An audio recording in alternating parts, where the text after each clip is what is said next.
Então vamos começar mais essa aula. O tema da aula de hoje são valores máximos e mínimos de funções, tá? Nós não vamos conseguir ver tudo sobre máximos e mínimos de funções na aula de hoje, mas pelo menos as noções principais, especialmente ao que se refere a máximos e mínimos absolutos, nós vamos estudar. Então essa seria a primeira aplicação que a gente vai estudar de derivadas. Então nós vimos o conceito de derivadas, vimos técnicas de derivação e agora a gente entra numa terceira parte que seriam aplicações, tá? Então acho que é uma das aplicações mais importantes, é para encontrar máximos e mínimos de funções contínuas. O que a gente mostra que é só um início dessa aplicação, isso se estende a áreas de pesquisas propriamente ditas, assim por si só. Então, mas são conceitos fundamentais que começam a permitir que a gente enxergue o grande potencial do cálculo e do cálculo de derivadas. Então, deixa eu desaparecer. Vamos certinho. Então, vamos lá. Só confirmar que está gravando. Está gravando. Beleza. Beleza. Então, vamos considerar como introdução essa função e vamos supor que ela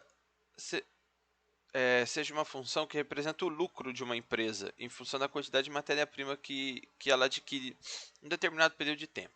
Então, isso é meio intuitivo, né? Se pensar, essa função aqui é uma parábola, né? Então, eu não vou desenhar ela aqui corretamente, mas é só para fazer um esboço. É uma função que tem um comportamento assim, né?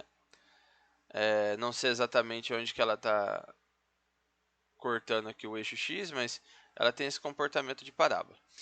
E se ela representa o meu lucro, ou seja, a altura dela representa o meu lucro, e X é a quantidade de matéria-prima que eu compro, significa que se eu comprar pouca matéria-prima, se eu comprar zero de matéria-prima, eu vou ter um lucro de 2. Às vezes, por algum motivo, eu acabo ainda tendo um pequeno lucro. Se eu for aumentando a quantidade de matéria-prima que eu compro a partir do zero, esse lucro vai aumentando. E é natural pensar isso, né? Quanto mais você compra, consegue comprar mais barato, já tem uma mão de obra especializada à disposição, então o seu lucro vai aumentando. Só que chega um momento em que não adianta você comprar mais, porque a sua capacidade de produção e de estoque também é limitada. Então, se você comprar muito, você começa a ter outros custos que fazem com que seu lucro diminua. Então, uma pergunta que é interessante, né, que é pertinente, é: qual é o valor da quantidade de matéria-prima ideal que eu deveria comprar para maximizar o lucro da empresa? Então, essa pergunta é uma pergunta natural que surge em um problema como esse. Isso não é incomum, né? É claro que a gente pode pensar em problemas bem mais complexos envolvendo muitas variáveis, mas saber esse valor é importante. A grande dificuldade é eu associar a esse problema uma função como essa que eu coloquei aqui para vocês. Então, esse ponto dessa modelagem a gente não vai se aprofundar muito, mas essa é a parte mais difícil, né? De eu ter um problema desse de associar lucro à quantidade de matéria-prima, porque podem ter outras variáveis envolvidas, e eu ter uma função que define esse processo. Mas supondo que exista essa função, a pergunta é: qual é o valor de x que maximiza esse lucro da empresa? Ou, em outras palavras, qual é o valor de x aqui do eixo que eu, quando avalio a função nesse valor de x, a função atinge seu maior valor. Então, é o máximo que essa função atinge. Tá? Então, é isso que a gente quer buscar. Será que a gente consegue usar a derivada para encontrar esses máximos? E às vezes os mínimos também são interessantes de funções. Então, vamos continuar aqui para a gente chegar nesse tópico. Então, agora a gente vai ver o conceito de máximos e mínimos absolutos. Então, vamos considerar esse gráfico que está aí para vocês. É um gráfico que não tem interpretação, tá ok? Ele é uma função cujo domínio está entre 1 e 7, fechado em 1 e 7, tá? E aí a gente vê que o f de 3, cujo valor é 5, é o que a gente vai chamar de máximo absoluto da função de f. Tá? E f de 5 igual a 2 é o mínimo absoluto. Por quê? Porque em 3 é quando a função atinge o maior valor dentro do seu domínio. E em 5 é quando a função atinge seu menor valor dentro do seu domínio. Nesse caso, seu maior valor é 3 e seu menor valor é 2. Tá? Então essa não está muito proporcional aos eixos, né, em termos de escala, mas essa seria a ideia do que é o máximo e mínimo absoluto. Então nesse domínio D, o maior valor que a função atinge é 3. Aliás, é 5. Quando? Quando x é igual a 3. Nesse domínio D, o menor valor que a função atinge é 2. Quando? Quando x é igual a 5. Tá ok, gente? Então essa é a ideia de máximo e mínimo absoluto. Então, como definição, suponha C um número no domínio, né, dessa função f. Então, o f de C ele é o máximo absoluto da função em D se o valor da função em C for maior ou igual do que o valor da função em qualquer valor do domínio. Em contrapartida, ele é o mínimo absoluto de f em D se f de C for o menor valor que essa função atinge para todo valor de x dentro do domínio. Então, é uma noção intuitiva, né? Agora, vamos pegar um gráfico um pouco mais complexo, que é isso que eu coloco aí para vocês. E aí a gente consegue, a princípio, né? Suponha que o domínio vai de A até, sei lá, até essa parte aqui, ó. Então, o domínio da função acaba aqui, tá bom? E começa aqui. Então, a gente diz que f de A e f de D, eles são, respectivamente, os mínimos,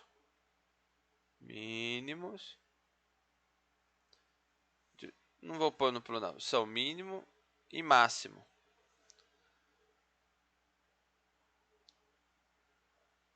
Absolutos, respectivamente. Por quê? Porque nesse domínio inteiro, aqui de A até esse pontinho azul que eu marquei, em f de A ou f de A é o menor valor que a função assume. Em contrapartida, f de D é o maior valor que a função assume nesse domínio todo. Porém, se a gente analisar, por exemplo, esse ponto B que está aqui, a função em B ela tem um caráter de máximo, né?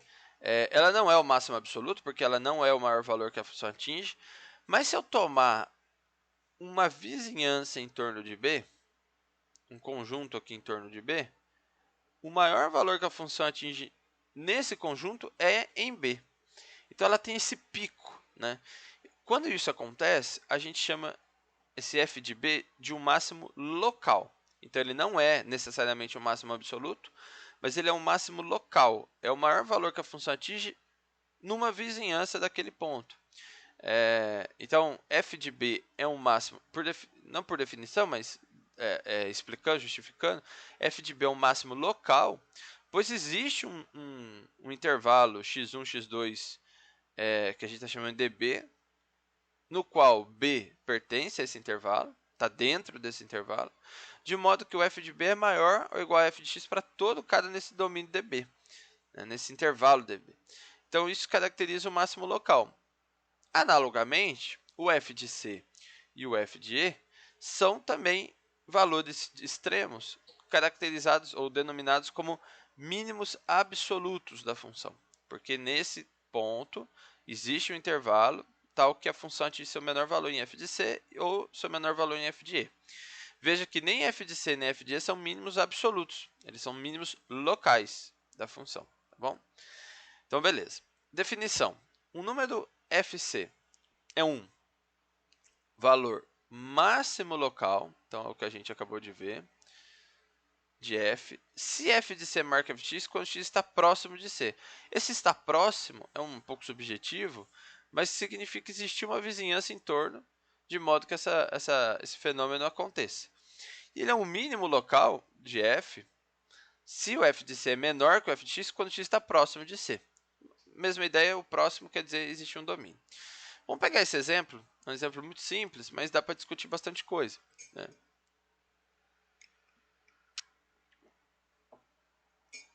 Suponha aí que o f de x, a função que eu quero trabalhar extremos, é fx quadrado. Então, em x igual a zero, eu já sei, pelas características, né, da função, que f de zero é um mínimo. É um mínimo local, porque vai existir uma vizinhança aqui em torno do zero, de modo que o menor valor que a função atinge é em zero. E absoluto. Opa. E absoluto. Por quê? Porque em nenhum valor do domínio dessa função a função atinge um valor menor do que em f de zero, no domínio inteiro dela. Então é um caso onde esse mínimo ele é tanto local quanto um mínimo absoluto. Agora, a pergunta é, qual é o máximo local o máximo absoluto dessa função, ou o máximo local? O máximo local dá para ver que não existe nenhum pico. E o máximo absoluto? O máximo absoluto também não existe, né? Porque se eu tomar essa função como domínio em R, né, e é isso que eu coloquei aqui, não vai existir um valor de x de modo que f de x é o maior de todos, né? Por mais que eu pegue um valor de x muito grande, sempre vai existir um maior que faça com que essa função não atinja um máximo. Então, é um caso em que a função sempre cresce, é um caso interessante de análise matemática, que à medida que o x cresce, a função sempre está crescendo. Então, não tem como eu definir um valor de máximo local, né? Na verdade, quando o x está diminuindo, acontece a mesma coisa. Vamos tomar esse outro exemplo. É um exemplo um pouquinho mais complicado, mas também relevante. Então, eu tenho essa função, esse polinômio, né, que é de quarto grau. E agora eu truquei o domínio desse polinômio de menos 1 a 4. Então, não me interessa o que acontece com esse polinômio fora desses valores, desse intervalo de menos 1 a 4. A gente nota, só pelo gráfico, que o f de 0 é um mínimo local e o f de 3 também é um mínimo local. Tá vendo? Esses dois pontos são mínimos locais. E o f de 1 é o máximo local. Na verdade, marcando aqui no domínio, né? O f de 1 é o máximo local. O f de 0 ele não é um mínimo absoluto, porque a função no domínio de menos 1 a 4 atinge valores menores do que em f de 0. Entretanto, o f de 3 é um mínimo absoluto também, porque além dele ser um mínimo local, é o menor valor que a função atinge de menos 1 a 4. Tá bom? Agora, se eu olhar os extremos dessa função, o maior valor que essa função atinge está nos extremos, né? Se a gente olhar aqui ligeiramente, o f de 1 o f de menos 1 está um pouquinho acima do f de 4. Se fizer a continha aqui do lado, como eu fiz, ó, o f de menos 1 dá 37, o f de 4 dá 32.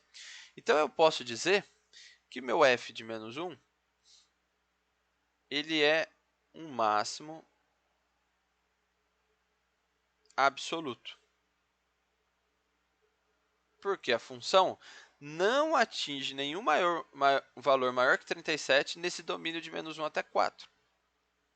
E ele não é um máximo local, tá certo? Conforme a característica que a gente tinha definido, porque está nos extremos do intervalo. Não tem como eu fazer um intervalo em torno desse f de menos 1 de modo que ele seja o maior valor. Né? Sempre pensando nisso no domínio da função. Tá bom? Então, a gente ilustrou através desses exemplos possibilidades que existem dos pontos serem máximos e mínimos tanto locais quanto absolutos.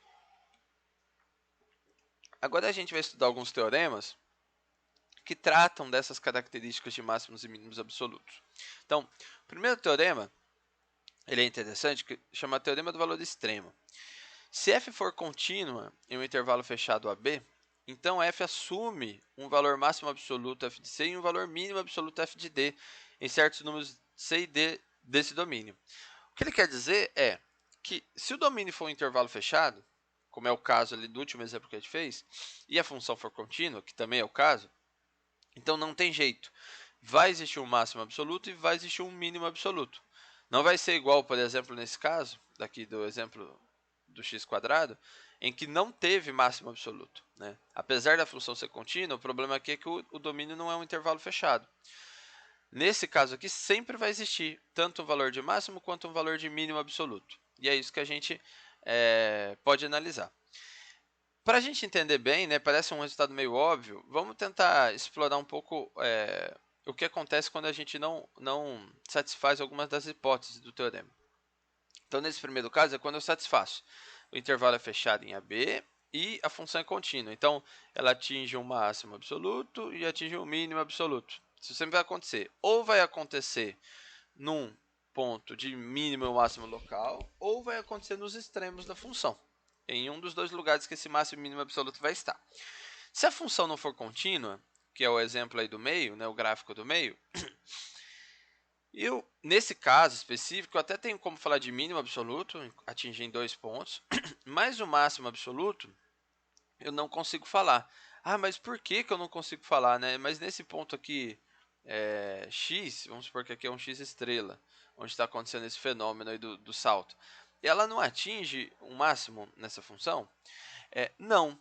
À medida que é um conceito um pouco sutil de matemática, mas à medida que o meu x vai se aproximando desse x estrela, a função vai aumentando, né?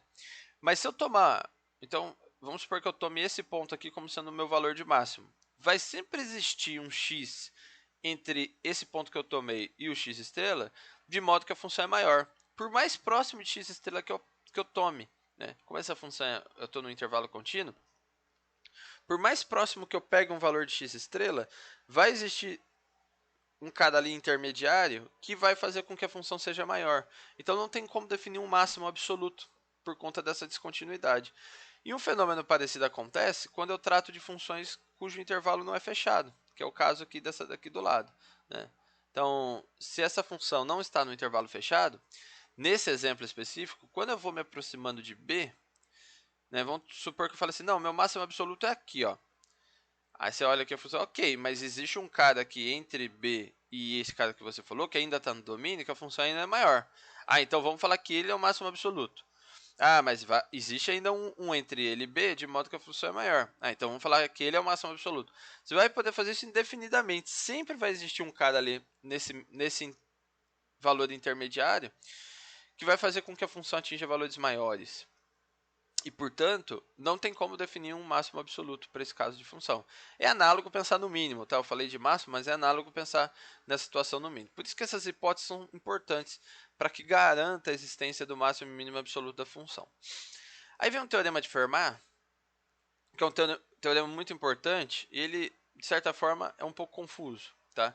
Que é o seguinte, se f tiver um máximo e mínimo local, agora estamos falando de máximo e mínimo local, num ponto C, e a outra hipótese, e essa função for diferenciável nesse ponto C, então existir derivada nesse ponto C, então essa derivada nesse ponto C é nula. Então ele está dizendo que se eu tiver num ponto de máximo e mínimo local e a função for diferenciável nesse ponto, a derivada é nula. É o que está acontecendo nesses gráficos. Então faz todo sentido, né? Isso é fácil de compreender, né? Quando eu estou nesses picos, a derivada é nula. É importante notar o seguinte, se eu tiver uma coisa assim, ó, vou desenhar aqui outro eixo. Se eu tiver uma coisa assim, uma função que tem esse gráfico, e aqui é um ponto que a gente está chamando de C, aqui esse teorema não funciona, porque eu não tenho nem como falar de derivada em C. Então eu estou no máximo local da função, mas eu não tenho como falar de derivada dessa função nesse ponto. Então não vale para esse ponto esse teorema, tá bom? E outra coisa interessante ele diz que se tiver no máximo e mínimo local, a derivada é nula naquele ponto. Mas ele não diz que quando a derivada é nula, eu estou no máximo e mínimo local. Eu posso não estar no máximo e mínimo local. Isso acontece em outras funções, em outros casos, onde eu tenho pontos de Cela, por exemplo. Então, em coisas assim, ó. Vou só fazer o esboço, mas se eu fizer uma função assim, vai existir um pontinho aqui onde a derivada é nula, e eu não estou nem no máximo nem no mínimo local. Então, derivada igual a zero não garante que eu estou num ponto extremo, mas garante que eu estou num ponto singular, vamos dizer assim, né? Acontece alguma coisa especial ali, e ele se torna um candidato a máximo e mínimo local. Então, vamos olhar aqui esse caso, né? Esse x². A função x² a gente já viu que ela atinge um mínimo local em zero, né? Então, o que esse teorema está dizendo já que ela atinge um mínimo local em zero, então a derivada vai ser nula em zero, né? Pensando que ela é diferenciável em zero, né? O x² é diferenciável em todo domínio. E de fato isso acontece. Quando eu derivo da 2x, se eu substituir o x por zero, a derivada vai dar nula. Então, esse foi um exemplo de que o teorema é válido. Agora, vamos pegar esse x ao cubo aqui, né? Se eu fizer a derivada de x ao cubo, dá 3x², isso a gente já viu. Em zero, essa derivada é nula. Mais zero não é máximo nem mínimo local. Então, veja, é exatamente um exemplo como esse que eu coloquei para vocês. Então, o fato da derivada dar zero não garante, não implica que o ponto é máximo e mínimo local. O que o teorema diz é o inverso. Se o ponto é de máximo e mínimo local e a função é diferenciável nesse ponto, então eu garanto que a derivada ali é zero, tá bom? Então, a ideia do teorema é essa, é nesse sentido. Definição. Um número ou um ponto é chamado de ponto crítico de uma função f. Um número crítico de uma função f é um número c no domínio de f, tal que ou a derivada nesse ponto é zero ou ela não existe. Então, isso a gente vai chamar de ponto crítico. Não estou falando que é máximo e mínimo absoluto. O próprio teorema ali anterior não garante. Mas esse cara vai receber uma denominação. Quando eu derivar uma função e eu encontrar os pontos onde essa derivada é nula, esses pontos vão receber um nome, um título de pontos críticos. Tá? Por exemplo, encontre os pontos críticos ou os números críticos dessa função que está aí. Então, eu estou com a função, eu já derivei ela para ser um pouco mais rápido, e aí eu quero encontrar quem são os pontos críticos. Bem, primeiro ponto crítico, né? Essa função não é diferenciável quando o meu x é zero. Então, x igual a zero, vamos escrever aqui, x igual a zero é ponto crítico, pois não existe f' de zero, né? Porque se eu substituir o zero aqui no x, vai dar zero no denominador. O outro ponto que a gente pode encontrar é quando a derivada é nula, né? Então, essa função ela vai ser nula se meu 12 menos 8x for igual a zero. Então, isolando o x aqui, vai ser quando eu atingir 12 sobre 8, né? E dividir por 4 dá 3 sobre 2. Então, em 3 sobre 2, então eu posso escrever x igual a 3 sobre 2 é um ponto crítico, pois f' de 3 sobre 2 é igual a zero. Então, aqui eu encontrei os pontos críticos dessas funções. Importante, os pontos críticos de uma função são candidatos a pontos de máximos e mínimos dessa função, né? Porque eles podem não ser, mas se são críticos, né? Se são pontos de máximos e mínimos, eles são críticos. Então, é uma estratégia começar a achar esses pontos críticos e depois avaliar eles para ver se eles são máximos e mínimos ou não dessa função. E aí a gente vai passar esse método, que é o método do intervalo fechado, que é para a gente encontrar máximos e mínimos de funções. Então, vamos seguir esse método e a gente está falando aqui de máximos e mínimos absolutos, ok? Então, o método do intervalo fechado é o seguinte. Seja f uma função contínua no intervalo fechado AB. Então, tem que satisfazer esse critério. Primeiro passo, encontrar os valores de f nos pontos críticos da função pensando no intervalo aberto AB. Tá? É encontrar os pontos críticos e ver qual é o valor da f nesses pontos. Encontrar os valores de f nas extremidades do intervalo. Né? Encontrar o valor de f em A, isso é, encontrar f de A e f de B. E 3, o maior valor entre todos esses que você encontrou vai ser o que a gente vai chamar de máximo absoluto. E o menor é o mínimo absoluto. Então, essa é uma estratégia para eu encontrar valores de máximos e mínimos absolutos dentro, obviamente, de intervalos fechados. Então, vamos fazer alguns exemplos aqui para a gente conseguir ilustrar isso. Então, o primeiro exemplo, vou dar um espaço, eu preciso encontrar um máximo e mínimo dessa função que está aí. Absoluto nesse intervalo. Então, o primeiro passo que ele fala ali é encontre os valores de f nos pontos críticos. Então, primeiro eu tenho que encontrar quem são os pontos críticos dessa função. Então, a primeira coisa que eu vou fazer é derivar ela. Então, derivando essa função, eu tenho 3x² menos 6x, né? E aí eu tenho a derivada. Agora eu preciso encontrar quando que essa derivada é zero. Então, para eu fazer isso, eu vou fazer 3x² menos 6x igual a zero. Então, isolando do x aqui, eu fico x vezes 3x menos 6 igual a zero.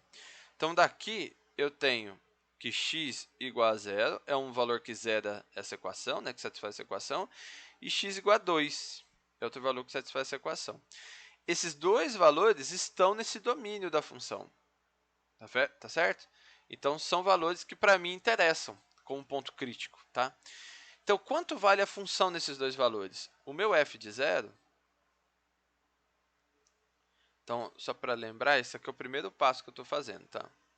O meu f de zero, ele é 1, né? Só substituir o x por zero.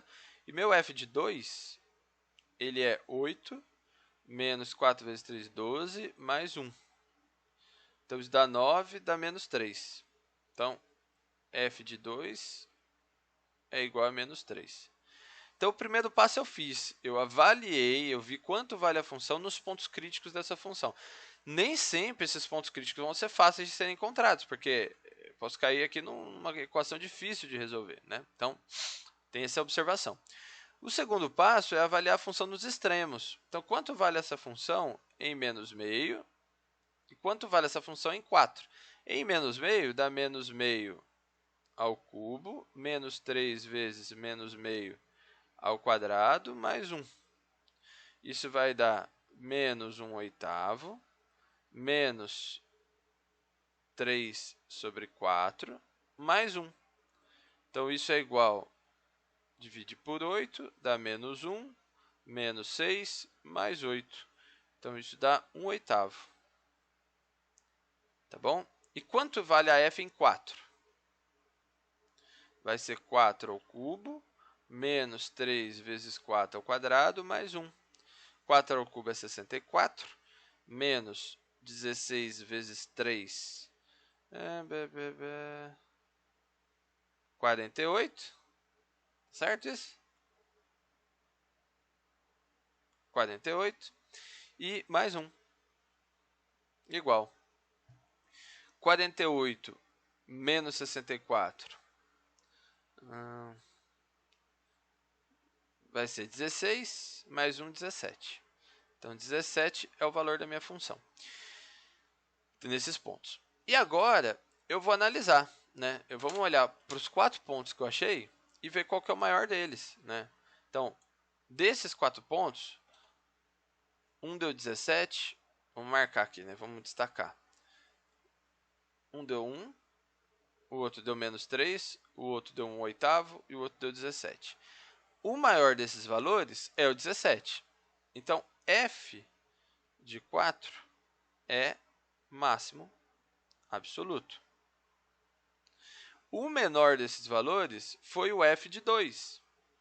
f de 2, que no fundo aqui é igual a menos 3, né? Que eu poderia dizer também que é igual a 17. f de 2, que é igual a menos 3, é o mínimo absoluto. Tá bom? Dessa função. Então, esse cara aqui, esse último passo que a gente fez, é o passo 3, né? Que ele dá ali. O outro exercício é essa função que está aí. Então, de novo, né? Encontre os valores de máximos e mínimos absolutos das funções. Agora é essa função que está aí. Vamos de novo analisar. Então, primeiro passo, pontos críticos. Fazendo a derivada dessa função, vai ficar 1 menos 2 cosseno de x. Então, quando que essa função é zero? Né? É quando 1 menos 2 cosseno de x é igual a zero. Então, isso implica que cosseno de x é igual a meio. Tá bom? Bem, cosseno de x é igual a meio. Então, quanto vale esse meu x nesse intervalo aqui de 0 a 2π?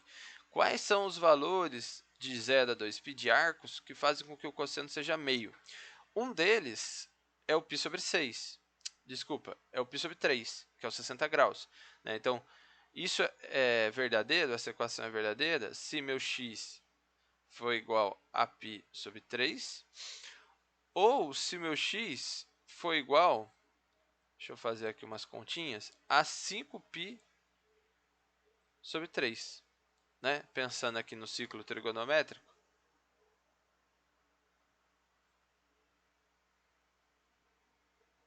cosseno é meio aqui, né? Aqui é o 60 graus. Então, se eu andar mais 60, 120, mais 60, 180, mais 60, mais 60. Então, nesse outro aqui, que é o meu 5π/3, é onde ele atinge o meio outra vez. Então, nesses dois valores, pontos críticos. Depois, eu preciso encontrar quanto vale essa função nos extremos. Então, 2. Quanto vale o f de 0? É o valor da função, não da derivada, tá bom? Então, o f de 0 vai ser 0 menos 2 vezes seno de 0. Isso é 0. Né? Seno de 0 é 0. Então, isso dá 0. E quanto vale a f de 2π? Vai ser a mesma coisa. Né? Na verdade, vai ser 2π menos 2 vezes seno de 0, seno de 2π, que vai dar só 2π. Né? Vai dar parecido. Então, atingir esses dois valores. Agora, eu preciso, no terceiro passo, avaliar quem são os menores e os maiores valores que foram atingidos. Bem, nenhum cosseno nem seno deu negativo, então o menor valor é o f de 0. Então, o f de 0 é mínimo absoluto. Tá bom? É o menor valor que a função atingiu. Qual é o maior valor que a função atingiu? Bem, o maior valor, se eu olhar aqui, vai ser o 2π. Né? Até 5π/3 vai ser menor do que 2π. Então, f de 2π, que é igual a 2π, é o máximo absoluto. Certo? Então, veja, esse é um caso onde os valores de máximos e mínimos absolutos ocorreram nos extremos. Aqui, o valor de mínimo absoluto, ele aconteceu num ponto crítico, que é o f de 2, tá vendo? Então, foi diferente nessas duas situações. O que eu gostaria de ressaltar para vocês, acho que eu vou aparecer aqui de novo, é que existem ainda outras contas, outras coisas que a gente faria para encontrar máximos e mínimos locais e classificá-los. Né? Então, só de eu fazer usando a derivada segunda, eu vou conseguir identificar se um ponto ele é um ponto de máximo, de mínimo, ou se ele não é nenhum dos dois, pensando no contexto local. Isso a gente usaria segunda derivada, estudaria a concavidade da função. Mas isso é assunto para uma outra aula, tá bom?